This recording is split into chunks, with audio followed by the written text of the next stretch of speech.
This is episode 7 of Democracy After Disaster, a 9-part documentary podcast series that is best listened to in order from episode 1. Governments won't be able to achieve their policy goals without thinking differently about their relationship to the communities they serve. That's the only way you're going to get the outcomes we need, because some things clearly aren't working. Professor Iverson's memo that things aren't working has reached the ears of many in government, and terms like shared responsibility, co-production and partnership are doing the rounds. But in large hierarchical and cumbersome institutions, many people working in them either struggle with how to do any of these things, are not given permission, or they double down with the thorn of power hooked in their hearts. To really achieve shared responsibility, we need to share knowledge and information, we need to share resources, and we need to share power. Finally, Steve Pascoe brings us face to face with the iceberg mass that sits beneath all our political systems: power.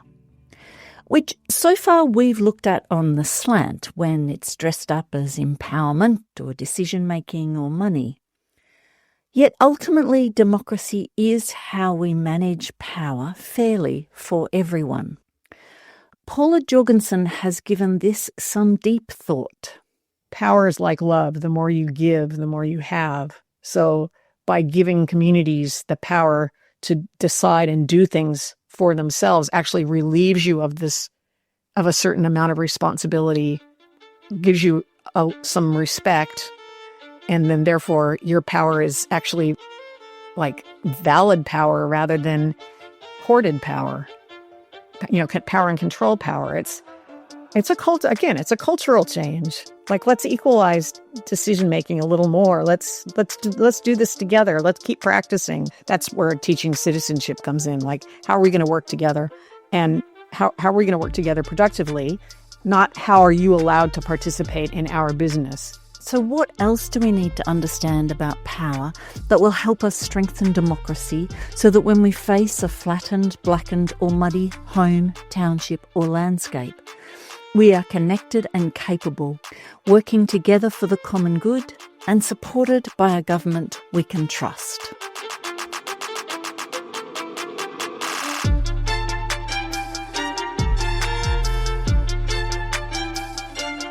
This is Democracy After Disaster, a podcast about power and money and how communities recovering from bushfire or any disaster need to be empowered in their recovery if they're not to be further harmed by the system meant to help them. My name's Kate Lawrence, and I'd like to think so far in this podcast we've come a long way in our understanding of the needs of communities recovering from disasters and the limitations and pressures on government systems and people. So in the next 3 and final episodes, we're going to explore tools for improving our democratic practices. In this episode, number 7, we'll focus on power and the worldviews and mental frames, the attitudes and understandings that support or hinder democracy and the social thriving of communities in recovery. To really achieve shared responsibility, we need to share knowledge and information, we need to share resources, and we need to share power. And that's really, really hard for lots of government, particularly the agencies and particularly their front of house people to do. So I know I've worked with people who won't put maps on the table. We know where the fire risk is. We can't tell people that because it's scary. No, you have a responsibility. This is people are going to die because you had information you didn't share with them. You need to move away from the model of kind of hierarchical, asymmetrical relation between government services and citizens, much more to a kind of partnership model. Bureaucracies need to see themselves as not gatekeepers, but really as partners with communities. And, that's something that the current public service is really starting to think through. And thinking through will only be effective if it's done with genuine intention, a willingness to share power, and in a spirit of service. And a touch of humility wouldn't go astray either. It's a philosophical chain. All of a sudden there's a light bulb moment about that maybe we should help people look after themselves, which is just mind-numbing. That's a revelation. It'll happen like that over a generation, maybe. Tragically, the opportunity for that is that we're having disasters every year.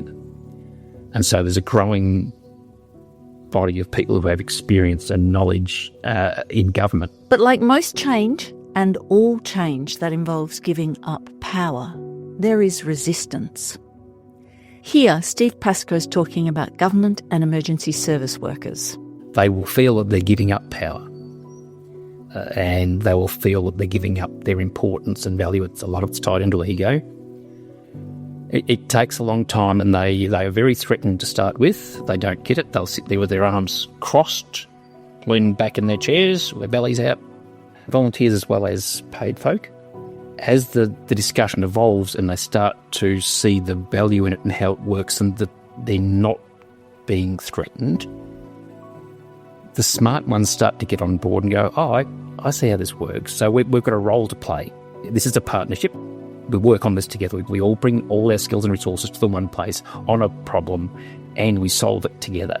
When they get it, they go, so I've got a job to do and it fits within my job description, and the other people are doing things, including good community folk, are doing it for nothing. So my job actually becomes easier. So I'm not trying to solve the whole problem. I'm trying to solve this part of the problem. And this is really easy because I've got the trucks, I've got the money. I can do this. I can slash the paddock for you. I can mulch that bit of forest. I can organise a contractor to do this. Whether it's a matter of smarts or some other quality, its supply is still too short to overcome the many pressures, systemic constraints, fears and power-mongering that can mean no one in government is sharing much of anything. If state government were able to recognise that their role was to resource the needs and the efforts that are being identified, that would be good. If they believe that they have to control and lead and they're the experts, so they have to go in and save the world, then it will be a waste of time and it will delay healing and recovery. It will get in the way of good work. And in 2 years' time, they'll figure out that what they should have been doing is simply providing resources and helping out, or they might never find that. It's a simple idea, but it has barriers all the way along because of our traditional approach. Despite the traditional approach and the idea of genuine partnership often bouncing off the crossed arms of government workers, governments are multi-headed hydras. And within probably every government in Australia, there is a department, team, lone worker, or maybe just a line in a job description where the task or role is to be, think and relate to community democratically in a kind of sort of maybe power-sharing way. It's called community development, and it offers a way, a field of government policy and action that, at least on paper, positions the role of governments as facilitating community empowerment. We know that communities that are better connected and have that sense of belonging recover better. And that connection happens through community development activities and processes. This is Michelle Dunscombe, the interim chair of the International Association of Community Development, the IACD, who's also from Kinglake, the same place as Daryl Taylor. Our find was 13 years ago. It still has impact on our community today. That lack of trust in authorities, we've divided the community at a time when we should be uniting community. So what exactly is community development?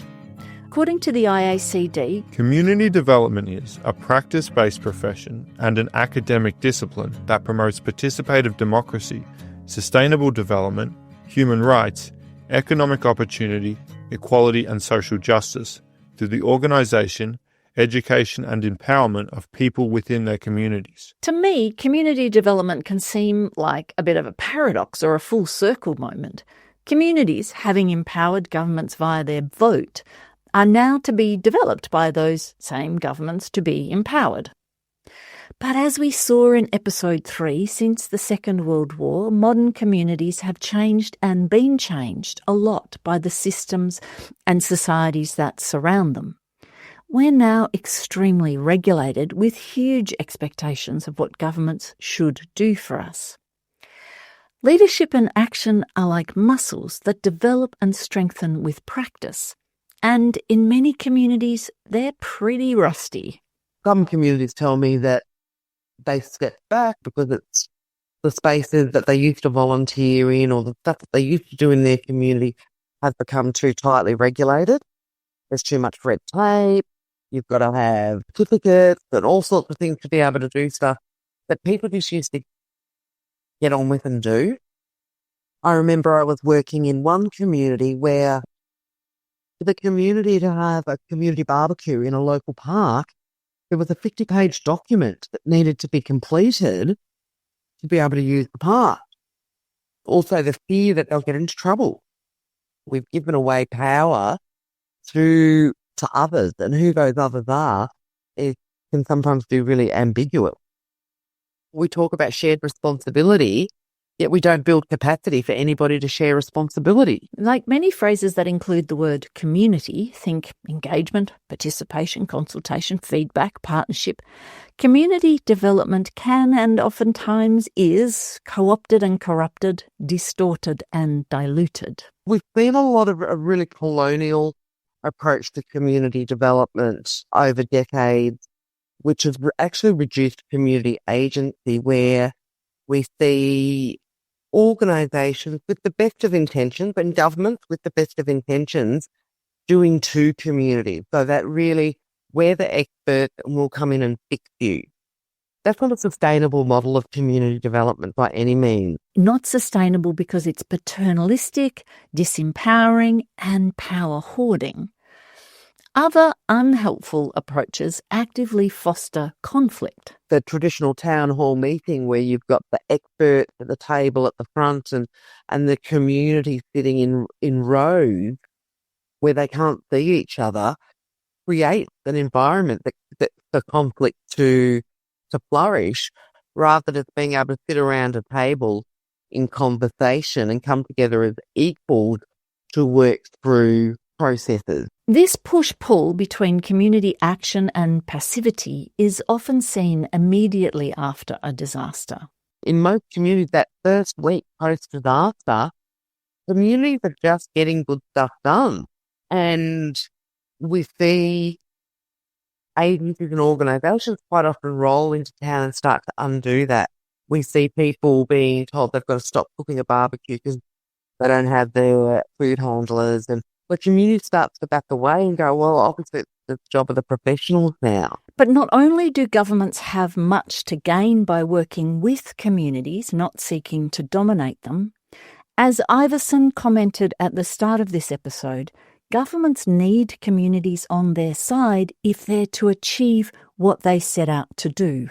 Communities are very invested in themselves. They want to succeed, they want to be good. They have enormous knowledge about who needs help, who has resources, who's got the chainsaw, who's got the bulldozer, who's a good facilitator. They have really strong skills, they have long histories, and they're looking for a future. But like all relationships, you get out what you put in. Developing trust takes time, and it's really hard to make it while you fly it. It's very hard to build a relationship when the waters are rising or the fire's approaching or has passed. We need to be building those relationships beforehand across communities and supporting communities to build relationships together.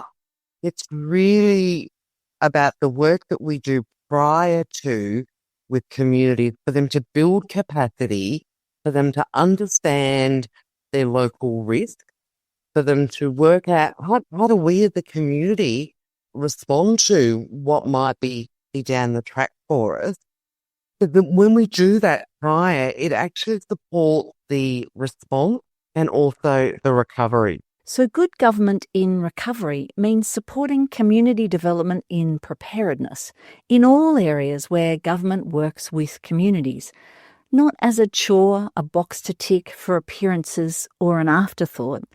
Because, like taking antibiotics, if you don't take the full course, if governments don't work with communities year-round with genuine commitment, they create resistance, mistrust and cynicism, with the risk that recovery becomes another disaster.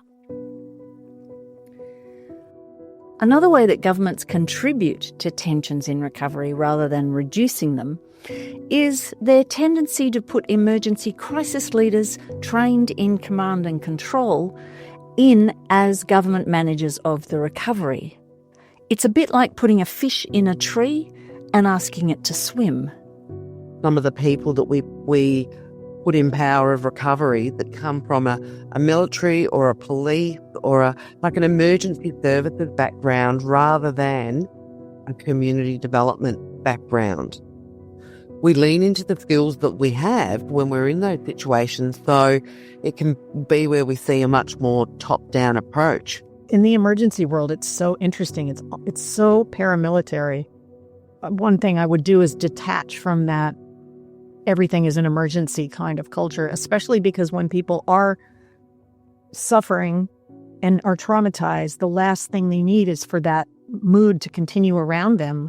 You know, they're not a number and they're not somebody to be processed. They're someone to be hugged and settled. Our paramilitary response is not the right one, and our paternalistic response is not the right one. I don't know that we've tried anything else, but I think it's time to try something else. In theory, governments in Australia have known and accepted for a long time principles of community development in recovery. In 1986, 3 years after Ash Wednesday, the National Principles for Disaster Recovery were developed. They were rewritten in 2008 and signed off by every government in Australia as well as auxiliary to government agencies. So here they are. The 6 national principles guiding governments across Australia in their disaster recovery work are: 1. Understanding the context. 2. Recognising the complexity. 3. Use community-led approaches. 4. Coordinate all approaches. 5. Communicate effectively. 6. Recognise and build capacity. These principles are in many ways extraordinary and almost anti-bureaucratic. I mean, understanding context is almost the antithesis of a large bureaucracy, let alone recognising complexity, which is dynamic and ever-changing, which we'll look at in more detail in the next episode. These principles are born from the necessity of addressing the unique and evolving needs of communities in recovery. And surprise, surprise, they'd be just as useful and welcome in any community dealing with any issue. For our lens of democracy, it's the tangled little term at number 3, use community-led approaches, that is important. Despite the fact that what it actually means is a moving feast that varies across place and time, and there's a tension between number 3, use community-led approaches, and number 4, coordinate all approaches, it is supported by every level of government. But like many strategies and policies, roadmaps and schemes, the words can sit high on the mountaintop, remote and removed from the reality on the ground. Disasters can create a vacuum of power, a sweeping away of the old order with the opportunity for a new order to arise, and at the risk of oversimplifying a chaotic and difficult period, left alone and or given good support, most communities step up to the plate and seek self-determination.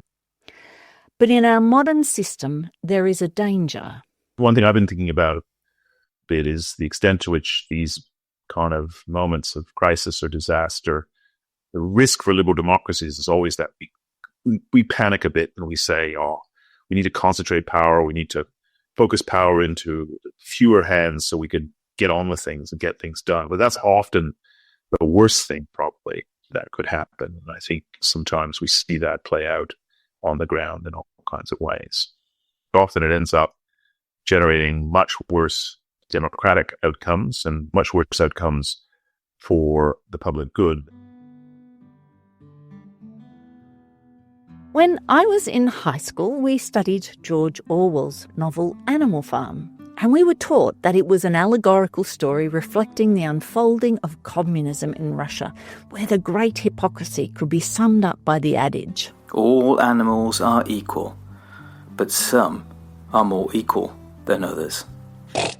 But this is in fact the great hoax of democracy in a capitalist economy, because nearly every school, bureaucracy, corporation, institution and small business in Australia is a hierarchy where power is formally held and wielded.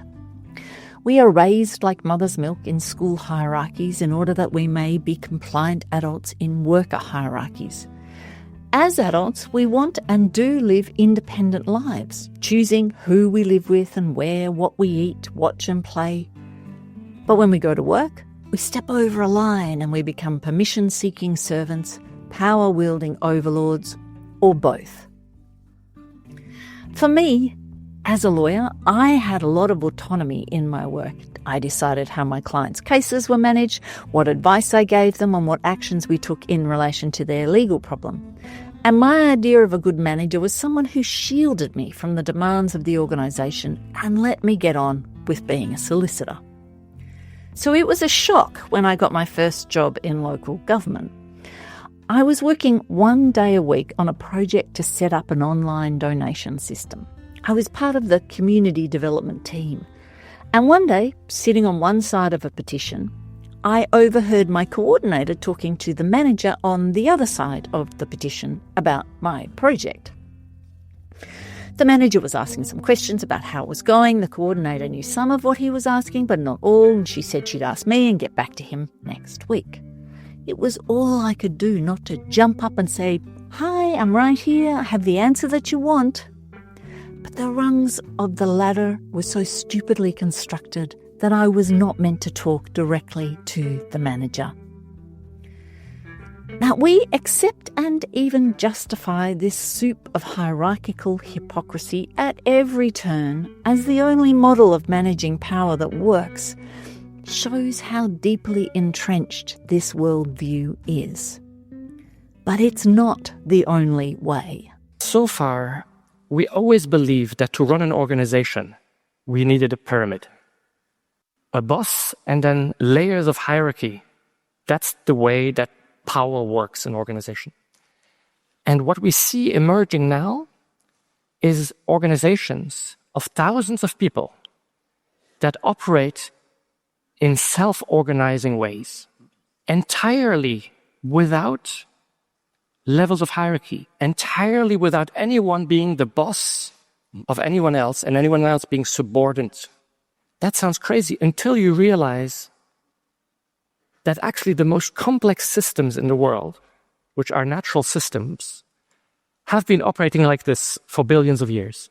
This is Frederick Laloux, author of the book Reinventing Organizations, published in 2014. And he's talking here to the Dalai Lama in 2016. Everywhere, at least in the Western world, people are increasingly disillusioned with the places they work. More and more managers are leaving their businesses. More and more nurses and doctors are leaving hospitals. Teachers are leaving their schools because the places they work and the way power is held there hurts their integrity. So I've been researching really extraordinary organizations. Laloux found many of these kinds of organisations around the world, and despite being in vastly different industries and countries, he uncovered strong similarities between them. They have a different metaphor to talk about the organization. In our current scientific materialist paradigm, people talk about organizations like a machine. And very consistently, these new organizations use a different image. They say, no, our organization is like a living being. And that change of image has very profound implications. So these new workplaces are operating on a radically different and deeply democratic model of power. It's not that people in these organisations aren't exercising power, but it's distributed and dynamic. It's empowerment, not power over. And it has much in common with how power moves and is distributed in communities, where networks of people and groups influence, support, enable, and decide what will happen without anyone being the boss. Despite our entire society being woven with various forms of inequality, disempowerment, and power over, what gives me great hope, and I see as evidence that human goodness is just as deeply ingrained as human fear, is the fact that there are and have always been people all over the world in communities, organisations and governments who keep the fires of democracy burning in everything they do. And how and why they do this, and how we can foster this in ourselves and others, is important to how we prepare our communities for recovery. So if democracies die when democratic norms and institutions come apart, it comes alive when we weave together new modes of collective action and institutional innovation. Healthy representative civil democracies are grounded in healthy civic practices of citizenship, those everyday relational practices of listening, participating, negotiating, and compromise, which in turn, of course, are protected and nurtured through appropriate institutional safeguards as well. In short, one becomes a citizen by acting like one. But it's hard to act like one, or even want to act like one, when the system feels so broken. And yet democracy is not a thing out there that politicians do in Parliament and we enable with our only power of ticking a box every couple of years. It's a set of values that underpin both our institutions and us as individuals in how we participate in society. And in Australia, despite everything, a whopping 85% of respondents to the 2023 Trust and Satisfaction with Australian Democracy National Survey agree living in a democracy is important or very important. Societies are in fact held together by shared belief. And in our multicultural, multi-faith, secular Western society, a shared belief in democracy is the glue that holds us together.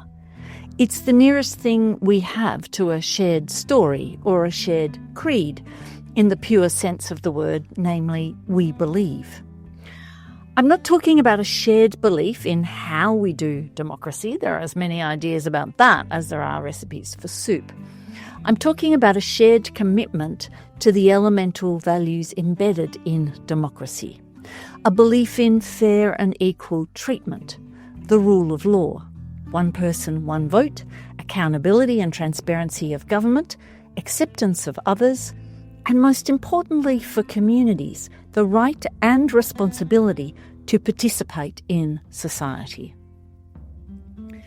But according to the same democracy survey, close to half of Australians believe corruption is a widespread issue in our democratic institutions and processes, and half aren't sure democracy is progressing in the right direction. On the plus side, 80% of us believe it's worth trying to fix the problems that democracy has. Perhaps many of us would agree with Winston Churchill when he said, "Democracy is the worst form of government, except for all those other forms that have been tried from time to time."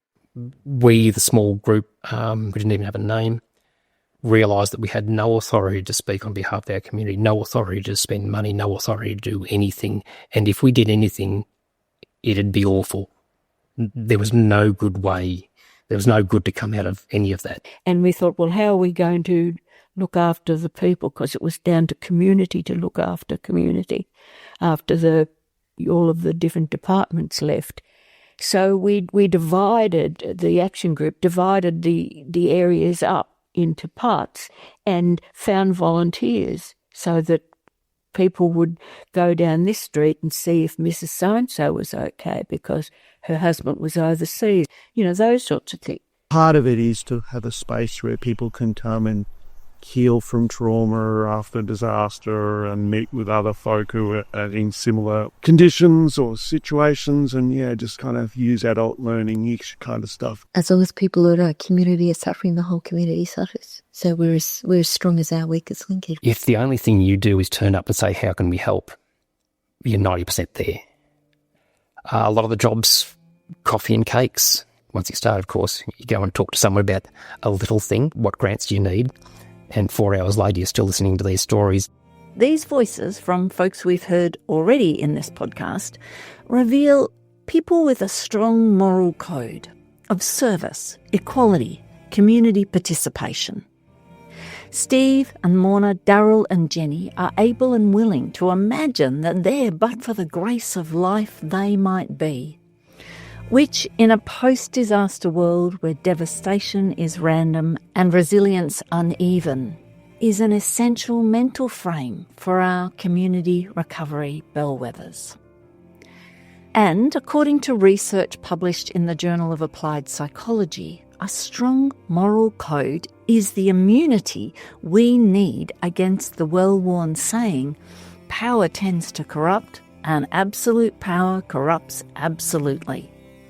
In this report, Professor Katie DeSells from the University of Toronto and other academics found that where there is already a strong moral identity, power is used with less self-interest and moral awareness is enhanced. And where there is already a weak moral code, the opposite is true. Power is used more selfishly and with less morality. One way of building citizenship and strengthening democracy, which has been getting a lot of attention lately, is civics and citizenship education. Recent national tests showed just 28% of Year 10 students and only 43% of Year 6 learners are proficient in civics, the lowest levels since testing began 2 decades ago. In January 2025, the federal government's Joint Standing Committee on Electoral Matters released its report called From Classroom to Community, Civics, Education and Political Participation in Australia. The committee made 23 recommendations, the core of which is compulsory civics education for school students. Now, a lot of civics education is about how our political system works, which is important. But there's also a growing awareness that civic participation is what keeps democracies alive. And while it was disappointing that civic participation wasn't included in the 12 democratic values listed in the survey on democracy attitudes mentioned earlier, it was heartening to read the opening of the Joint Standing Committee's report that states, Civics is more than participating in elections. Beyond voting, civic participation and engagement encompasses a wide range of activities that contribute to public life, such as community involvement, public advocacy, collective action, and corresponding with elected representatives. And it is great to hear the following in a video recently produced by the Museum of Australian Democracy in response to the committee's report. Civic engagement, what it means to me, is the collaboration and the availability to support others in their local community. There is a very big misunderstanding about being civically engaged means that you are part of parliament or government, and that's simply not true. I've discovered that it actually means communicating with the rest of your community, with your peers, with your friend groups, and building that close connection with people all around you. The biggest civic engagement you can do is being part of your local community. But all the civic and citizenship education in the world will struggle to counter the corrosive impacts of wealth and income inequality that gnaws away at people and communities. We looked at the repercussions of this on democratic erosion in episode 1, but the impact is much greater than this. Professor Kate Pickett, an epidemiologist from York University, is co-author of the book The Spirit Level, Why Greater Equality Makes Societies Stronger. Among the developing and emerging economies, as countries get richer, life expectancy improves rapidly. But beyond a certain point of economic development, that relationship is lost, and there's no further benefit to increased material living standards. And if we plotted happiness, you'd see exactly the same pattern. Professor Pickett, along with her co-author, Richard Wilkinson, plotted a range of social measures against national income averages and then against national income inequality. The maths and literacy scores of 15-year-olds, infant mortality rates, rates of murder and imprisonment, teenage births, levels of trust, obesity, mental illness, which includes drug and alcohol addiction in the figures we use.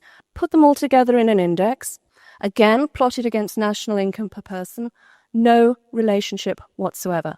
But if we plot the exact same index against a measure of income inequality, of distribution rather than averages, countries at the top that are most unequal, UK, New Zealand, Portugal, USA, a higher prevalence of health and social problems. The more equal countries down here, Japan and the Nordics, doing so much better. And this tells us that we're dealing with relativities, the importance of relative income, the importance of relative social status. It's not about absolute standards of living. It's not about what you can buy. It's about the meaning of income for people and the meaning of their social position. But more importantly for our discussion about communities, democracy and disaster is the fact that these impacts occur at the group level as well, where more equal countries are significantly more likely to donate more in foreign aid, to score higher on the Global Peace Index, to be less aggressive. They emit less carbon. And even their business leaders are more likely to say that their governments should comply with international environmental agreements. And so by extension, we might conclude that more equal communities are also more peaceful, less aggressive, more caring towards other communities, more likely to be environmentally conscious, and importantly in the context of recovering from disaster, more resilient because well-being is higher. Let's take a sports metaphor. The Australian Football League has, over its 150-year history, grappled many, many times with inequality because a sporting competition just doesn't thrive when there are vast differences in the strength of teams. Currently, the AFL uses two main mechanisms to even up the competition. The first is the salary cap, where clubs are limited in how much money they're allowed to spend on player payments. The second is the draft, where a club's right to choose from the pool of players each year is based on how well they did the previous year. The worse they did, the better choices they have. Since the introduction of these strategies in 1987, 17 of the 18 teams have played in a grand final and 13 have won a premiership. This compares with the 90 years up to 1987, where the three wealthiest clubs played in 83% of grand finals and won nearly half of them. The AFL is now the strongest sporting code in Australia.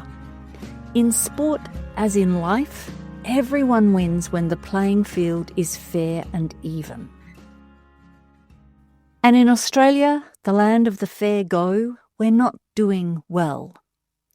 There are many ways to calculate the figures, but according to the Australia Institute, income and wealth distribution in the post-war era meant that by 1981, the bottom 90% of the population were receiving over 80% of our economic growth. From the early 80s, coinciding with the rise of neoliberalism, the balance began to shift dramatically.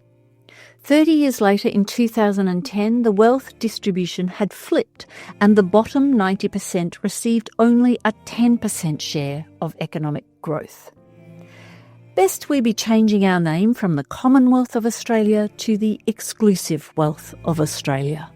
Australia does have a persistent poverty problem. Over 3 million Australians living in poverty, including around 760,000 children. So we are worse than the OECD average, and significantly worse than some of the leading countries. This is Dr. Cameron Allen from the Monash Sustainable Development Institute, speaking about the Institute's 2024 State of the Nation report. When we look at data for low-income renter households, we see that around 42% of households are living in housing stress. In terms of wealth inequality, the only share of households that have increased their wealth is the top 20%.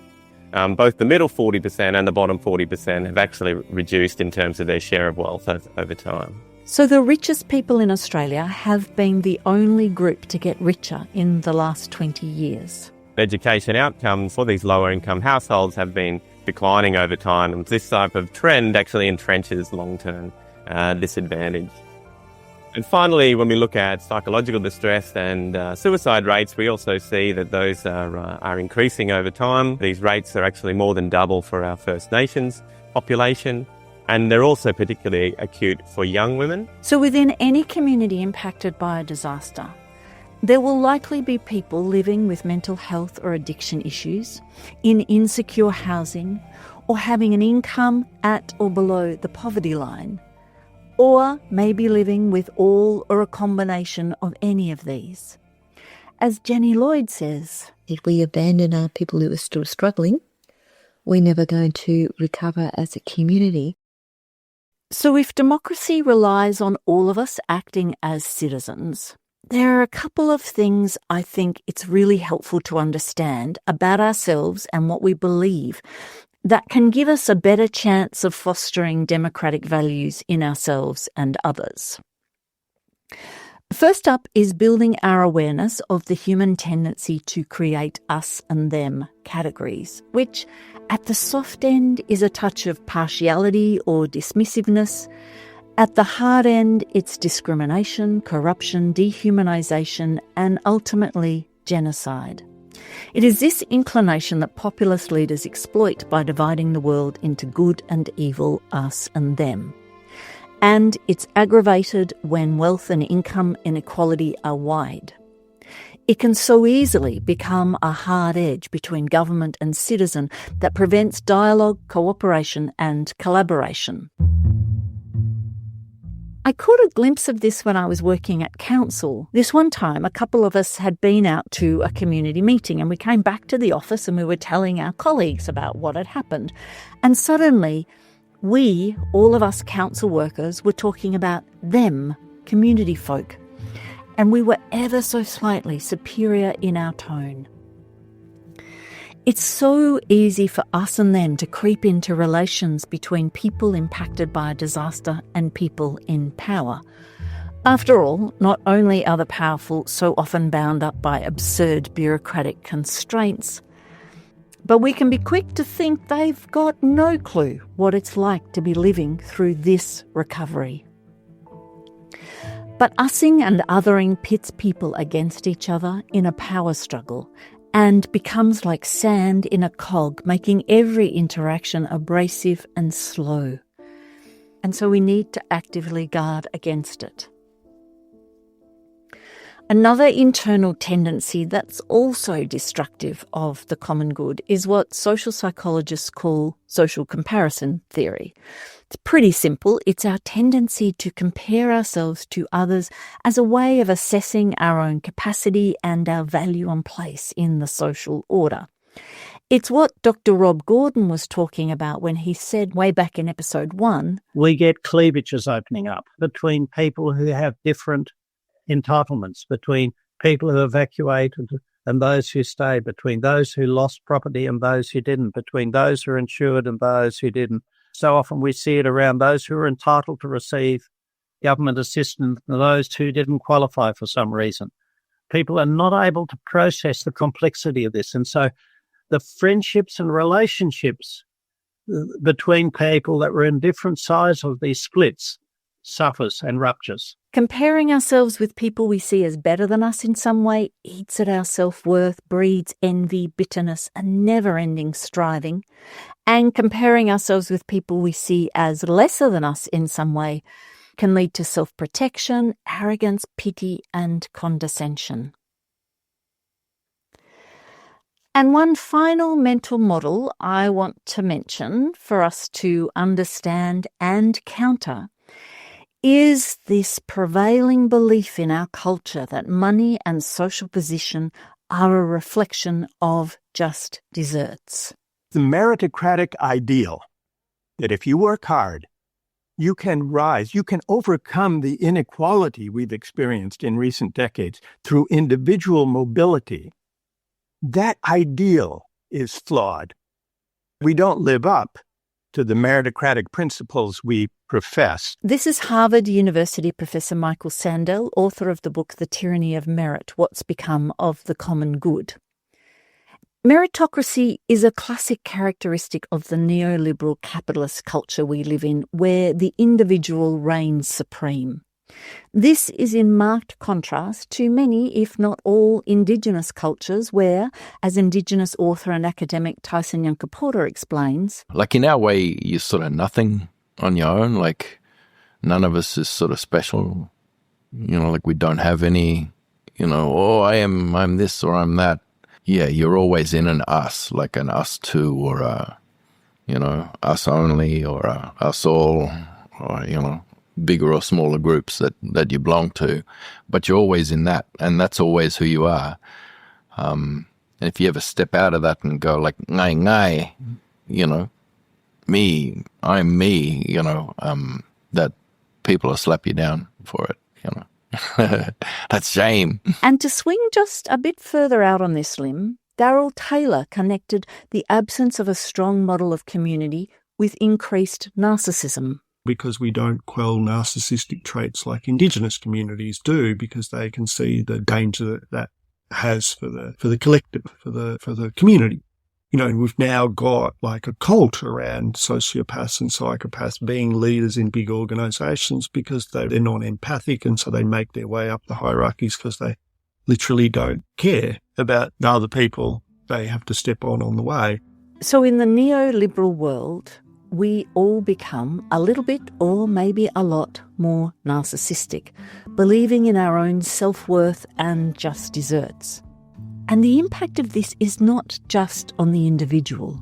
It's corrosive of the common good because it leads the successful, those who land on top, to believe that their success is their own doing and that they therefore deserve the bounty the market bestows on them, and by implication, that those on the bottom must deserve their fate as well. To stretch your patience just a fraction more, I was really taken with Sandel's ultimate argument. Encouraging people to go to college is a good thing. Broadening access for those who can't afford it is even better. But this is not a solution to inequality. We should focus less on arming people for meritocratic combat. We should renew the dignity of work and place it at the center of our politics. We should remember that work is not only about making a living. It's also about contributing to the common good and winning recognition for doing so. Renewing the dignity of work might seem a long way from the needs of democracy or a community recovering from disaster. But democracy is deeply bound up in how we treat each other, and recovery is essential work that contributes and needs recognition as such. And so when meritocracy acts as camouflage for privilege, self-interest and tough luck, it corrosively undermines the conditions for equality necessary for democratic community recovery. And taken to extremes, meritocracy sees people impacted by disaster as somehow deserving what happens to them. When Carol Hopkins from Malakuta commented, "You might have to edit this, but there's this thing that I call the cluster. And that's when every bit of god-awful luck happened to some of the same people. They didn't just lose their house, they lost their cars, they lost their jobs because the factory burned down, the bloody dog died and grandpa died, and it just everything, For some people it's been like this awful perfect storm. There's some who would think that those people made choices that brought their hardship on themselves and therefore they're not deserving of help. It's a lifetime's internal work to continue growing into our better selves, for our own sakes and for the communities we're dependent on. And the democratic values of equality, acceptance, kindness and participation can provide a shared North Star that enables us to live together fairly and peacefully.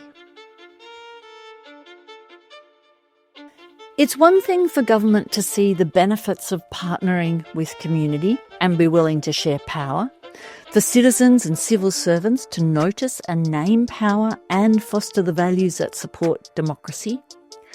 It is quite another to deal with the messy, complex and fraught area of living, breathing, emotional and opinionated human beings interacting, discussing and deciding.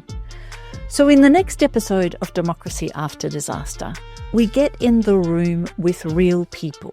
And the next time I went up there, 120 people turned up. And I went, oh God, what am I going to do? There was a lot more hate, a lot more anger being stirred up. And we'll look at some of the practical tools that support democratic dialogue in and between groups, communities and organisations recovering from disaster.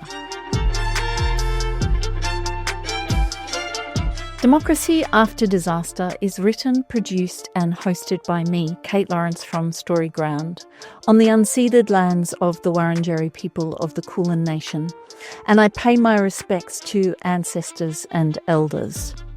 I thank them for their careful and sacred use of fire in this landscape and their inspiring sense of community.